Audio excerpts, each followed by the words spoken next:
In 2000, Ben Hunt Davis was determined to achieve greatness. Despite his accomplishments, he felt something was holding him back from attaining his lifelong dream. He realized that in order to overcome this hurdle, he needed to minimize it or maximize everything else around it. For Ben, winning an Olympic gold medal was an audacious goal, one that seemed almost impossible to achieve. The odds were stacked against him, even as a world-class athlete. But Ben discovered that the key to reaching his seemingly crazy goal lay in his everyday habits. As a member of the British men's rowing team, a team that hadn't won an Olympic gold medal since 1912, Ben knew he had to bring about a significant change. He started by outlining specific habits that he and his teammates would adhere to, day in and day out. They used a powerful question to guide their decision-making process, a question that would determine their success. Will this make the boat go faster? This question became the driving force behind every choice they made. When faced with the decision to attend a grueling 5 a.m. workout, they asked themselves, will this make the boat go faster? When deciding between unhealthy French fries or a nutritious baked potato, they asked the same question. Even when choosing their training attire, they asked themselves, will this make the boat go faster? For months leading up to the Olympic Games in Sydney, every decision was made with the boat's speed in mind. And the result, the British men's rowing team won the Olympic gold medal. Ben achieved greatness. When you're striving for something beyond your wildest imagination, discipline is paramount. You need structure, focus, and intentionality to grow and become the person capable of accomplishing extraordinary feats. The ultimate way to cultivate unwavering discipline is to constantly ask yourself, will this make the boat go faster? If the answer is no, then you know it's not the right choice. But if the answer is yes, then grab that metaphor, cow paddle, and start rowing. Because every decision, no matter how small, can either propel you closer to your goals or hold you back. So my friend, as you navigate the journey towards success, remember to ask yourself that powerful question, will this make the boat go faster? And let it guide you towards the actions and choices that will lead you to greatness. Because with discipline and a clear focus on what truly matters, you can achieve anything you set your mind to. Thank you for watching. And if you found this video valuable, consider showing your appreciation by giving a tip proportional to the value you received. The link can be found in the description below. Don't forget to subscribe, like this video, and hit the notification bell to stay updated with our latest content. Now, I want to hear from you. What actions from this video are you going to implement in your life? Share your thoughts in the comments section. And until next time, keep asking yourself, will this make the boat go faster? Stay disciplined, my friend, and keep rowing towards your dreams. How often have you started a new habit that you then quit after several days? If you're like me in the past, the answer is something like all the time. Forming a new habit is hard, and we all know how difficult it is to live a prosperous and healthy life.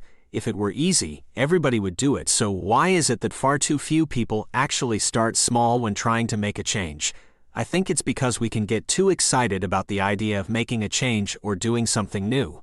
When we dream out improving our lives and start believing in it, the excitement usually takes over. That's why we end up doing too much too soon. Now don't get me wrong, excitement is not a bad thing. You need energy to make a change, and it's great to be fired up about achieving something in your life. But always remind yourself that you want to stay fired up, because when things get hard, we can lose that fire. When you start forming a new habit, whether it's writing, working out, reading, eating healthy, or learning a new skill, remember that it should not feel like a challenge. The activity should be easy. Because let's face it, if it feels like a challenge, we're more likely to procrastinate. Even the most self-disciplined people do that. When you start something new, it's not about the results, it's about developing the habit itself. When I started writing every day, I couldn't care less about how many words I wrote. When I started exercising daily, I didn't care about the specific type of exercise, I just wanted to make sure I did it. James Clear, the author of Atomic Habits, which is about changing your life by forming small habits, writes about this idea in his book. He emphasizes the importance of removing all barriers for starting a habit. He suggests that a new habit should not feel like a challenge, and the first 2 minutes should be easy. The idea is to start with a small, gateway habit that naturally leads you down a more productive path. And here's the beauty of it, all you can scale down any habit or activity into a 2-minute version.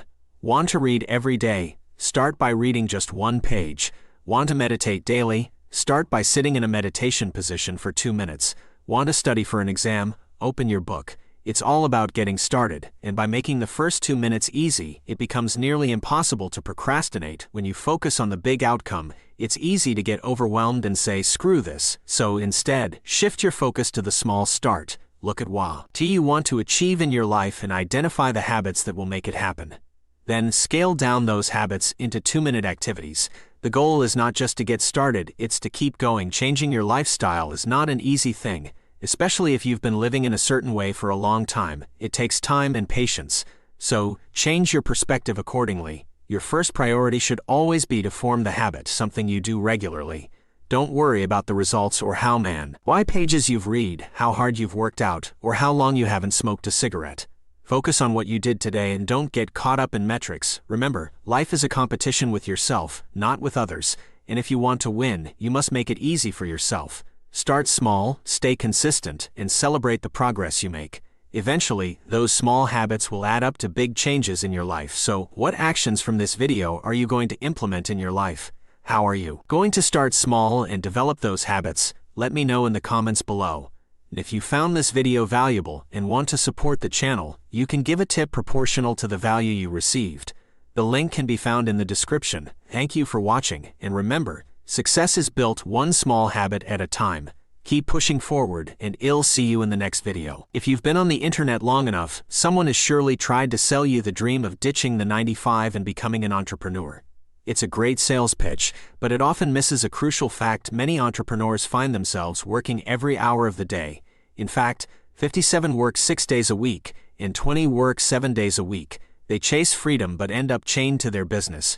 Burnout caused by overwork is a real issue for entrepreneurs, and it can damage their well-being. But here's the catch. And you don't need to give up on your dream, but you also don't need to work yourself to exhaustion for a badge of honor. Enter Tim Ferriss, the man living the life so many entrepreneurs crave. He earned millions from his businesses while having free time for everything else he wanted to achieve in life. That's why his book, The 4-Hour Workweek, became a New York Times bestseller, and he has attracted the world's top performers to his podcast. Now, I am not promising the extreme results Tim managed to achieve. Even he regrets using such a low figure, as the title suggests. However, his deal method can make you earn more while working less. And which entrepreneur doesn't want that? Be mindful of this method and apply it to your business where you can, because even a slight improvement in your work-life balance is worth it. But let's take a step back. Before we get into the details of the deal method, let's ask ourselves a crucial question: what do you really want from your startup? Some people are driven by their company's mission, and it forms the core of their being. For example, Airbnb founder Brian Chesky wants to create a network where people feel they can belong anywhere in the world. But not everyone has such noble and global intentions, and that's okay. According to research, 66% of entrepreneurs want more flexibility, and 47% believe it will make them more successful. Yet many entrepreneurs may not know exactly what success means for them. They might focus solely on the numbers and revenue targets rather than what it actually means for their standard of living. Let me tell you, I wouldn't consider myself successful if I were earning millions but had no control over my time. So, if you put in all the hard work at the start, what is the end goal? What would make all the effort worth it? People don't want to be millionaires, they want the lifestyle they think being a millionaire can buy. And here's the secret: the less you want, the less you need to work. If your vision of success looks like a Beverly Hills mansion and 20 sports cars, then you're likely to be working for a long time. But if you want a life where you never need to worry about putting food on the table, then chasing millions is a distraction. You see, in economics, the rational company wants to maximize profit. But you aren't a textbook model. You don't have to maximize your profit at the cost of everything else in your life. Other things bring us joy that can't be measured so coldly. And your definition of success doesn't have to match anyone else's. Now, once you know what you want, it's time to cut everything that doesn't help you achieve your goal. The aim isn't to get more done, it's to get the right things done. Tim Ferriss focuses on what he calls effectivity rather than efficiency. It's about working out the 20 of tasks driving 80 of your growth and ruthlessly letting go of the rest. You're wasting time whenever you tick off a business task that you don't enjoy, and it doesn't even make a difference. In reaching your goals, let's take a closer look at 2 areas that Tim Ferriss picks out for special treatment: meetings and media consumption. Tim realized that most meetings were just micromanagement in disguise. If he trusted people to do what he hired them for, it saved everybody time. And as for media consumption, staying informed is usually just procrastination. How much of what you're consuming is actually relevant to what you're trying to achieve? Tim recommends taking a media fast and relying on others to alert you of anything important. Parkinson's law states that work expands to fill the time available for its completion. So, if you mentally prepare yourself to be working long hours, you'll fulfill your own prophecy. Tim recommends setting tight deadlines to force yourself into a highly productive flow state of mind. And remember, don't start things that aren't worth finishing, such as spending time building an income that isn't scalable. But a word of caution: don't cut out everything for the sake of productivity.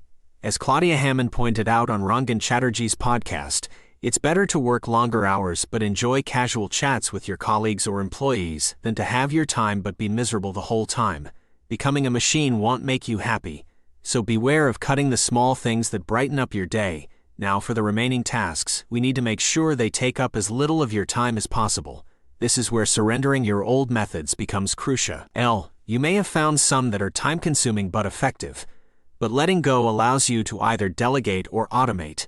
As Tim Ferriss advises, never automate something that can be eliminated, and never delegate something that can be automated or streamlined. For example, I set up an auto-response on my emails, answering common questions, and being firm on my boundaries. Many people buy into the idea that persistence is key to making connections and will keep messaging you unless you clearly say no. This simple 5-minute exercise saves me from replying to messages that steal my time.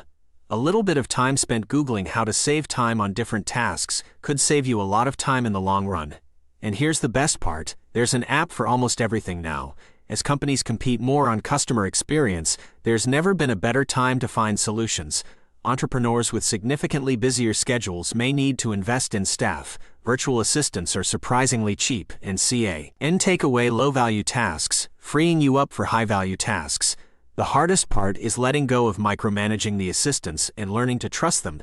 Tim Ferriss discussed this with personal finance guru Ramit Sethi. Ramit has a Google document with all of his preferences and says it's the best decision he's ever made. Specificity is crucial because you aren't sacrificing having everything the way you want it to be, but you're gaining time. It may seem easier to just spend time doing things the way you've always done them, but then in 10 years' time, you'll still be doing them the same way. Those who are adaptable can keep reducing the hours they need to work for the same results. Even if you've done the first 3 steps, you may still feel tethered to the hamster wheel. You probably can't even remember a time when you haven't been busy. But it's time to snap out of it. There's more to life than your startup, and now you can spend your time in the areas of your life you've neglected. There's a quote from the man who climbed higher than most entrepreneurs ever will that I love. Imagine life as a game in which you are juggling some 5 balls in the air. You name them: work, family, health, friends, and spirit. And you're keeping all of these in the air. You will soon understand that work is a rubber ball. If you drop it, it will bounce back. But the other 4 balls, family, health, friends, and spirit, are made of glass. If you drop one of these, they will be irrevocably scuffed, marked, nicked, damaged, or even shattered. Now, with your newfound time, you can effectively place the work ball down for periods of your life. You now juggle just 4 balls, meaning you have more time for each, and you can manage them with comfort. The rubber ball can always be added back when you want a new challenge, but it's now your choice. So what dream did you define? How will you use your newfound time and energy? It's time to create a life where work no longer consumes your every waking moment, and you can prioritize the things that truly matter to you. And as we reach the end of this video, I want to invite you to subscribe to our channel, hit that like button, and don't forget to turn on the notification bell. By doing so, you'll not only stay up to date with our latest videos, but also gain exclusive access to the benefits and tips shared in this video. Lastly, if you found this video valuable and it helped you on your journey to a more balanced and fulfilling entrepreneurial life, we invite you to consider giving a tip proportional to the value received. You can find the link to support us in the video description below. Now go out there and reclaim your time, redefine your success, and create the life you've always dreamed of. What actions will you implement from this video? Share your thoughts in the comments below.